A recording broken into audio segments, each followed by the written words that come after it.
మైలవరం రాజకీయాలు కీలక మలుపులు తిరుగుతున్నాయి. ఇక్కడ వైసీపీ సిట్టింగ్ ఎమ్మెల్యే వసంత కృష్ణ ప్రసాద్ టీడీపీలో చేరడానికి రంగం సిద్ధం చేసుకోవడంతో పరిణామాలన్నీ కూడా మారిపోతున్నాయి.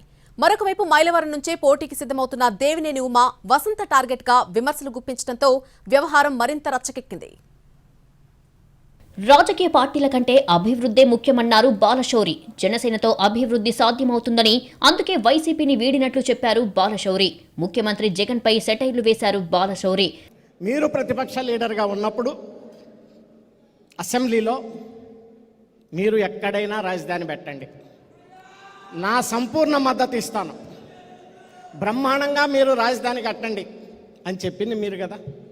అమరావతి ఆంధ్ర క్యాపిటల్ అనేది అమరావతి ఇక్కడే ఉంటుంది, గుంటూరు విజయవాడ మధ్య, ఇది ఎక్కడికి పోదు అని చెప్పేసి మీరు చెప్తే మేము ఓట్లాడుకోవటానికి వెళ్ళి ప్రతి గ్రామంలో చెప్పాం కదా.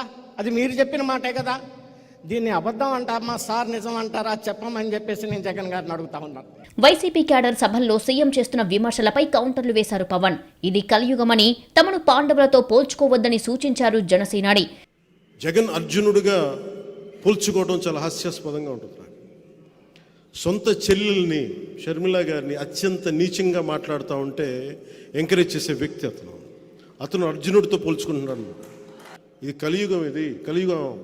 మనం ఎవరం కూడా శ్రీకృష్ణుడితోటి, అర్జునుడితోటి, కౌరవులతోటి పోల్చుకోవద్దు.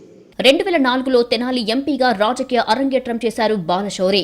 అయితే 2009లో జరిగిన నియోజకవర్గాల పునర్విభజనతో తెనాలి ఎంపీ సెగ్మెంట్ రద్దయింది. దాంతో 2009లో నర్సారావుపేట ఎంపీగా పోటీ చేశారు. ఆ ఎన్నికల్లో స్వల్ప ఓట్లతో ఓడిపోయారు. రాష్ట్ర విభజన తర్వాత కాంగ్రెస్ ను వీడి వైసీపీలో చేరిన ఆయన 2014లో గుంటూరు నుంచి పోటీ చేసి ఓటమి పాలయ్యారు. ఆ తర్వాత 2019 ఎన్నికల్లో వైసీపీ తరపున మచిలీపట్నం ఎంపీగా పోటీ చేసి గెలిచారు. వచ్చే లోక్సభ ఎన్నికల్లో బాలశౌరి ఎక్కడి నుంచి పోటీ చేస్తారన్నది క్లారిటీ లేదు.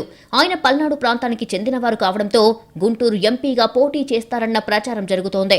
అయితే ఇది టీడీపీకి సెట్టింగ్ స్థానం కావడంతో గుంటూరు స్థానాన్ని జనసేన కోసం వదులుకుంటుందా, లేక మచిలీపట్నం నుంచి మళ్లీ పోటీ చేయించేలా ఒప్పిస్తుందా అన్న చర్చ జరుగుతోంది. బాలశౌరి మాత్రం అధిష్టానం నిర్ణయమే ఫైనల్ అంటున్నారు.